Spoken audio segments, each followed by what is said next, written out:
To date, human beings have walked on the surface of the moon, which sits about 384,000 kilometers away from us. We have sent a spacecraft beyond the edge of our solar system, more than 24 billion kilometers from where you're sitting right now.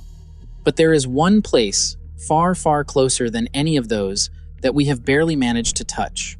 A place directly beneath your feet, the inside of our own planet. In the spring of 1970, a team of Soviet scientists set out to do something no one had ever done before.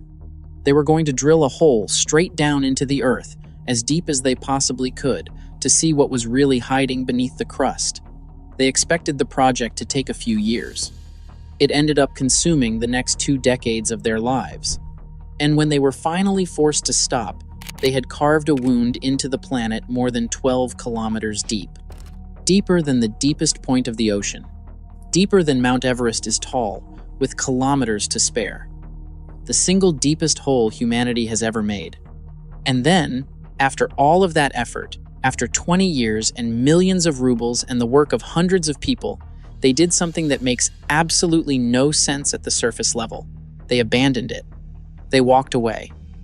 And eventually, someone welded a heavy metal cap over the opening, bolted it down, and sealed the deepest hole on Earth shut. Forever. Why would anyone spend 20 years digging the most ambitious hole in human history, only to slam the lid on it and never go back? What did those scientists find down there in the dark, 12 kilometers below the surface, that made sealing it the only option? Officially, the answers are clean and scientific. Unofficially, the stories that came crawling out of that borehole are some of the most disturbing in modern history. Stories of water that should not exist, of rock that behaves like a living thing, of 2-billion-year-old corpses, and, according to some, of sounds recorded from the deep that no human being was ever meant to hear.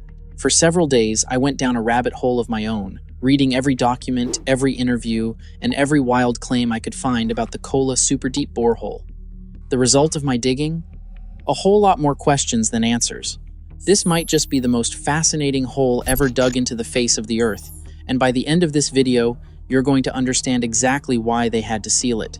Let's start with what this thing actually is, because the reality is almost stranger than the legends. The Kola Super Deep Borehole, officially designated SG-3, sits in one of the most remote and forgotten corners of Russia. It's on the Kola Peninsula, way up in the frozen northwest, near the Russian border with Norway and Finland, deep inside the Arctic Circle. If you went there today, you wouldn't see some grand monument to human achievement. You'd see a crumbling, abandoned ruin. Shattered windows, collapsing concrete, rusted metal, and snow blowing through the skeleton of a building that the world has chosen to forget. And somewhere in the rubble, almost hidden, a small, rusty metal disc bolted into the ground. That unremarkable little cap is the lid on the deepest artificial point on the entire planet.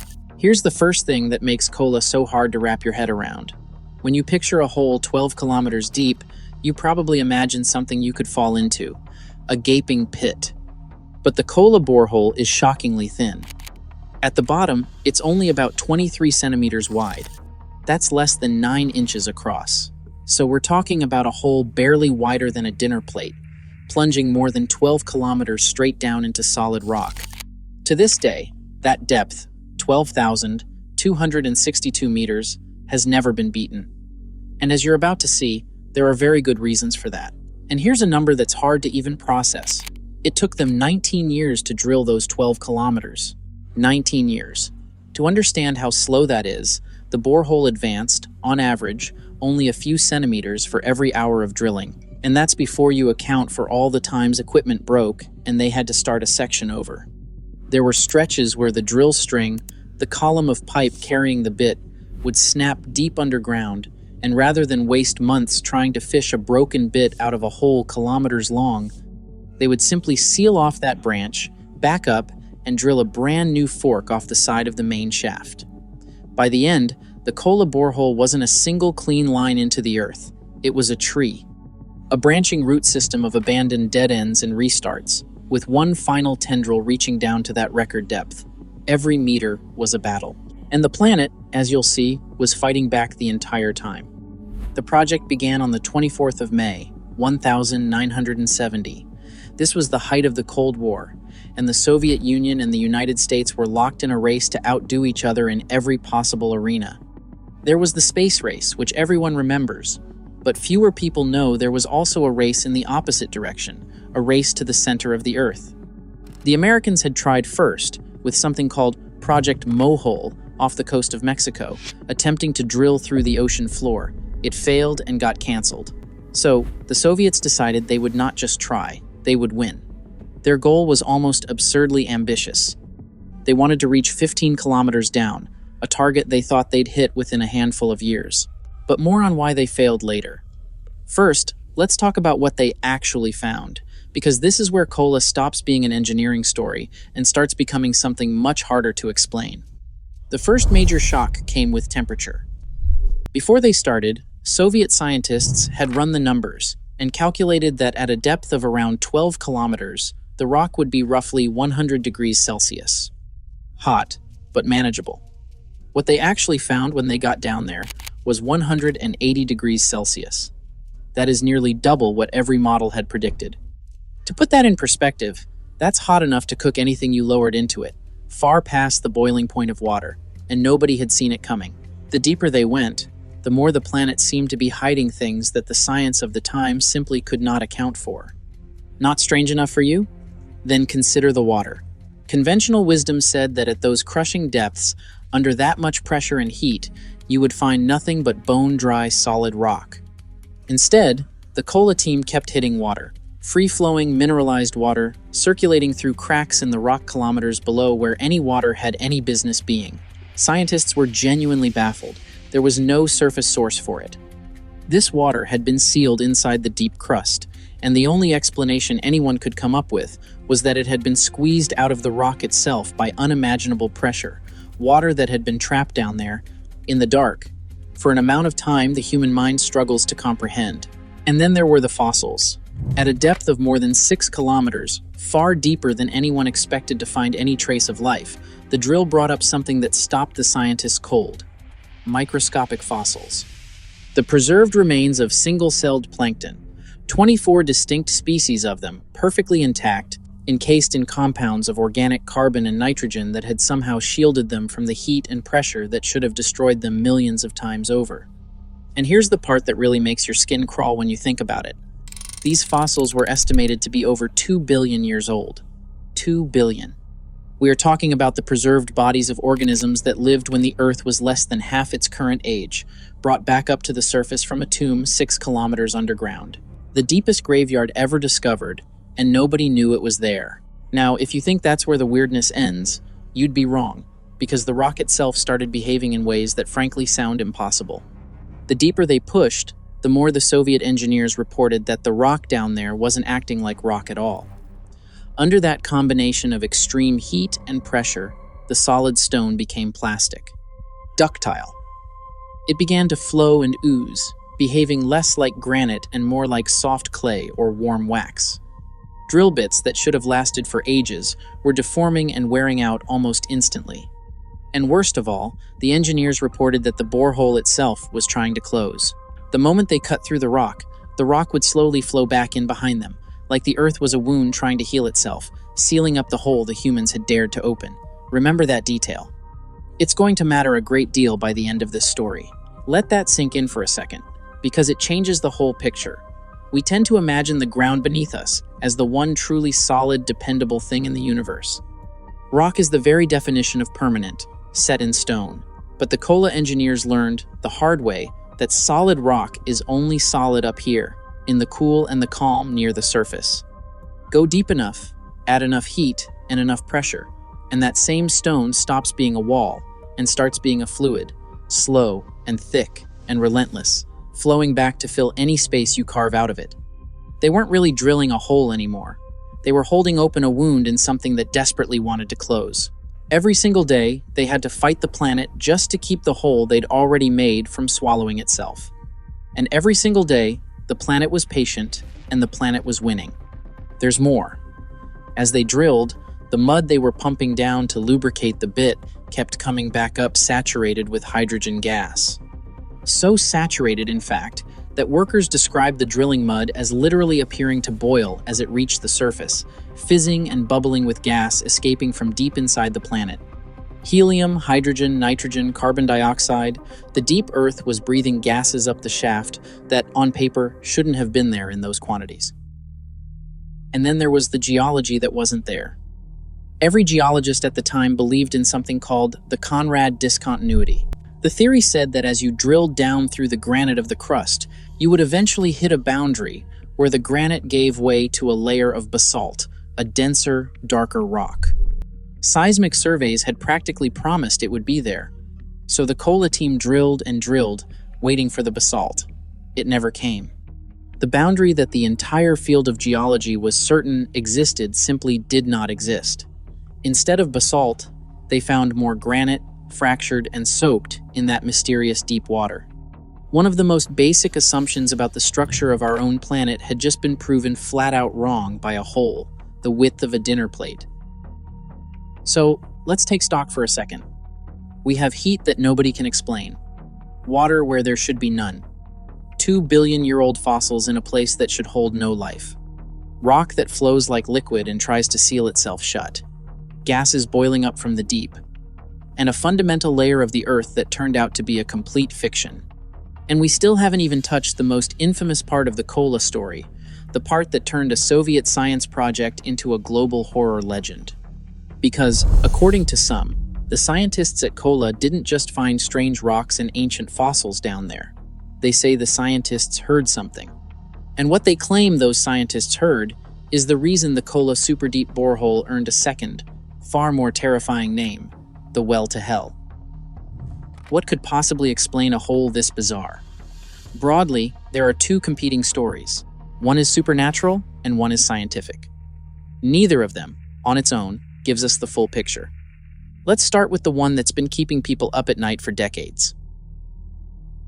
In the mid-1990s, a story began to spread across the world that would attach itself to the Kola borehole forever. It went like this. A team of Soviet scientists, drilling deeper than any humans had ever drilled, broke through into a hollow cavity, a vast, empty space deep inside the Earth. Curious, and aware that their instruments were registering bizarre readings, they lowered an ultra-heat-resistant microphone down into the void to listen. What came back up the wire was not the silence of dead rock.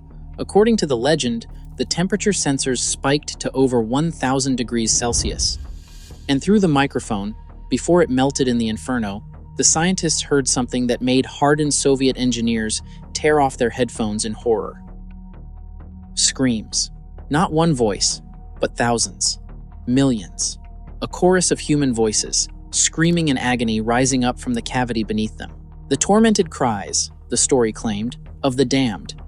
The scientists, the legend says, were so shaken, so utterly terrified by what they had unleashed, that the project lead, a man the story names as Mr. Azakov, ordered the entire operation shut down on the spot. They had, the believers insist, drilled a hole straight into hell itself, and there is even audio. A roughly 17-second recording that has circulated for decades, supposedly the genuine sound captured at the bottom of the well, a layered, churning wall of human screaming that is genuinely unsettling to listen to even today. Now, before you write this off completely, here's why the legend was so powerful and why it spread the way it did. It didn't appear out of thin air. It latched onto a real project. There really was a super deep Soviet borehole. It really was the deepest hole on Earth. The drilling really did stop suddenly, and without a clear public explanation. And the scientists really had encountered genuinely inexplicable phenomena down there. The heat, the water, the gases, the rock that moved on its own. When the official story is full of holes, the human mind rushes to fill them. And a Cold War, a secretive Soviet government, the deepest hole ever dug, and a sudden, unexplained shutdown made for the perfect breeding ground for a legend. And the believers point to something else. Why the secrecy?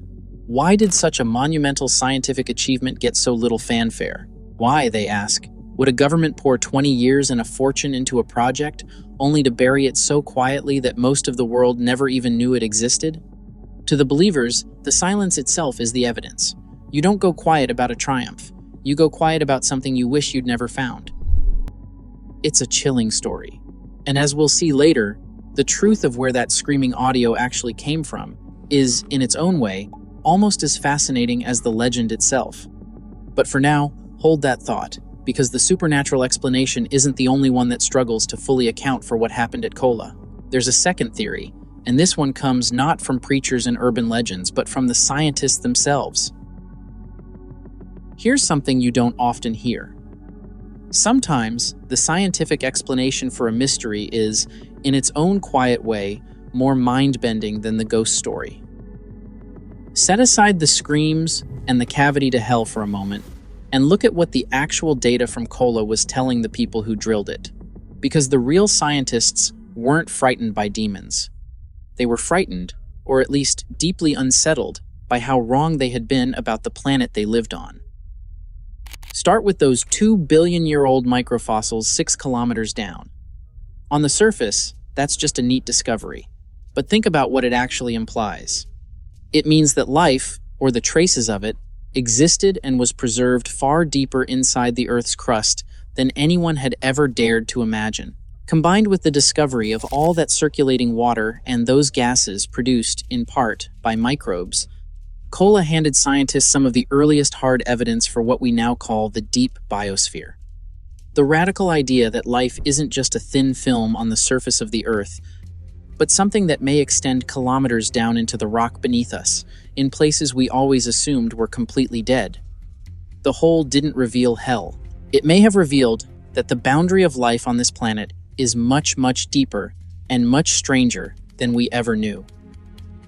Then there's the water again. The scientific explanation that the water was being physically squeezed out of the crystal structure of the rock under enormous pressure and then sealed off by an impermeable layer above is genuinely astonishing. It means there are oceans worth of water locked inside the rock of our planet, not in caves but trapped within the very mineral lattice of the stone, released only when something cracks it open. The deep earth is far wetter, far more alive, and far more dynamic than the cold, dead furnace we picture. And the missing basalt layer. To a non-scientist, the rock was granite instead of basalt. Sounds boring. But to the geologists of the 1980s, this was an earthquake. It meant that the way we were reading seismic data, the way we interpreted the echoes of waves traveling through the earth, was fundamentally flawed. The boundary they'd detected wasn't a change in the type of rock at all. It was something else entirely, most likely a change in the rock caused by that deep water and pressure. In one stroke, Kola forced an entire scientific discipline to admit it had been misreading the inside of the planet. And think about what the deep biosphere idea really means if you follow it to its conclusion. For all of human history, we have drawn a clear line. Up here, on the surface, in the sun and the air, that's where life lives. Down there, in the rock, that's the dead zone, the inert foundation everything sits on. Kola smudged that line. It suggested that life, or at least the chemistry that supports it, might be threaded down into the crust, far below anything we can see, surviving in conditions of heat and pressure and total darkness that we would have sworn were impossible. If that's true, then the largest habitat on Earth isn't the oceans, or the forests, or the air. It's the rock beneath all of it. We may be living on the thin, bright roof of a biosphere that stretches kilometers down into the dark, and we only caught our first real glimpse of it because of a single hole the width of a dinner plate. That is a quietly staggering thought, and it came not from a legend, but from core samples lying in a Soviet laboratory. So, in the scientific telling, Kola is haunting for a completely different reason. Not because of what monsters lurk below, but because of how little we actually knew about the ground we stand on. We had detailed maps of the surface of the moon, photographs of Mars, but we had been confidently wrong about what lay just 12 kilometers beneath our own feet. The deepest we have ever reached into our own planet is, depending on how you measure it, not even a third of the way through the crust, and the crust itself is just the thinnest skin over the vast mantle and core below. Kola proved that the inside of the Earth is, in many ways, more alien to us than outer space. That's a sobering thought all on its own, but it still leaves the biggest questions hanging. If there was no hell down there, where on earth did that screaming recording come from? Why did the drilling really stop? And most importantly, why did they seal it? It's time to separate the myth from the metal. It's time for the critical response. So let's do what those Soviet scientists did. Let's dig for the truth. We'll start with the most famous claim of all, the screams. The recording of the damned souls. Where did it actually come from? And the answer, once you trace it, is almost poetic in how mundane it is. The well-to-hell story did not originate from any Soviet scientist. It can be traced back to the 1980s and 1990s through, of all things, American religious broadcasting. A version of it aired on the Trinity Broadcasting Network, a Christian TV channel, presented as evidence that science had literally discovered hell. The tale picked up a Scandinavian newspaper report along the way and snowballed into a global phenomenon. The name Mr. Azakov, the supposed project leader, no such person was ever connected to the real Kola project. The figure appears to be entirely invented. The detail about breaking into a hollow cavity, given everything we now know about how the rock at depth flows shut rather than opening into voids, is essentially impossible. And the audio itself, that genuinely creepy 17 seconds of screaming, skeptics and audio analysts traced it back to its real source. It is not a recording from the bowels of the earth. It is a manipulated, looped, and layered piece of audio lifted from the soundtrack of a 1972 Italian horror film commonly identified as a movie called Baron Blood. Someone took a horror movie sound effect, slowed it down, layered it over itself, added some background noise, and a global legend was born. The screams of the damned were a special effect, recorded in a studio for a low-budget horror flick, decades before anyone claimed they came from a hole in Russia. And here's the detail that should put the final nail in it. The believers always ask, why the secrecy? Why was such a triumph kept so quiet? But that premise is false. The Kola project was never actually a secret. Soviet scientists published their findings. They presented the results at international geology conferences. Researchers from other countries visited the site. The reason most people in the West never heard about it has nothing to do with a cover-up, and everything to do with the fact that, to the general public, geologists drilled a deep hole, and the rock was a slightly different mineral than expected, is simply not as exciting a headline as "Scientists drill into hell and record the screams of the damned." The quiet wasn't the silence of a conspiracy. It was the silence of a story that was too scientific to go viral, until someone gave it a soundtrack and a demon. So the hell theory, as satisfying and spine-tingling as it is, falls apart the moment you pull on the thread. There were no screams, there was no cavity. There was no Mr. Azakov. It was a hoax built on top of a real and genuinely fascinating project, the way ivy grows over a real and solid wall. But that still leaves the real questions, and these don't have such tidy answers. Why did the drilling actually stop? And here, the truth is a collision of the practical and the profound. The practical part is heartbreakingly simple. Two things killed the Kola project, and neither of them was supernatural. The first was that temperature. Remember, they expected 100 degrees Celsius and got 180. At that heat, everything started to fall apart. The drill bits couldn't last, and the rock, as we discussed, turned plastic and began to flow. The deeper they went, the more the borehole behaved like a wound in living tissue, closing itself back up faster than they could hold it open. The engineers were no longer fighting rock. They were fighting the planet's own tendency to heal. They calculated that to reach their 15-kilometer goal, they would face temperatures around 300 degrees Celsius, conditions under which their technology simply could not function.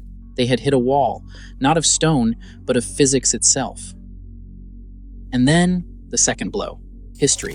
The drilling effectively ground to a halt around 1992. And anyone who knows their history knows exactly what happened right before that. The Soviet Union collapsed. The country that had funded this 20-year obsession ceased to exist. The money vanished overnight. A project that was already fighting an impossible battle against heat and pressure suddenly had no nation and no budget standing behind it. The site was mothballed. The scientists drifted away, and the deepest hole on Earth was left to the snow and the silence. And here's something that proves just how hard that wall really is. The Kola borehole was finished in 1989, and more than 3 decades later, it still has not been beaten. Think about that. We have had 30-plus years of technological progress since then. We've put rovers on Mars, landed probes on comets, and built machines that can drill for oil through kilometers of ocean and rock. Other deep wells have been drilled since, some longer in total length because they angle sideways to chase oil and gas. But none of them have gone deeper, straight down into the Earth, than a project the Soviets finished before the internet existed. The deepest point humanity has ever reached is still a Cold War hole in the Arctic, and nobody has been able to top it. That alone should tell you something. It's not that we stopped trying because we got bored. We stopped because the door, quite simply, will not open any further. So that explains why they stopped. The heat made it impossible, and the country paying for it disappeared. But notice, that still doesn't fully answer the question in our title. Stopping is one thing. They could have just walked away and left the hole open, capped loosely, a monument to what they'd achieved. Instead, the hole was deliberately, permanently sealed, welded shut. And that final act, that decision to close it forever rather than simply abandon it, is where this story delivers its real payoff. So, here we are. The question the title promised. Why seal it? Why weld a lid over the greatest hole humanity ever dug and lock it away forever? Let me give you the answer. And it's not one thing. It's a stack of reasons, and together they're far more haunting than any horror movie scream. Reason 1 is the most direct, and it's the detail I told you to remember. The Earth is sealing the hole on its own. Down at the bottom, where the rock reaches 180 degrees and flows like soft wax, the borehole was never truly stable. From the moment drilling stopped, the planet began to do what it had been trying to do the entire time the engineers were fighting it. It started to close. The deep rock has been slowly oozing back into the shaft, the wound knitting itself shut from the inside out. In a very real sense, no human being could ever go back down there, even if they wanted to, because the path no longer exists in any usable form.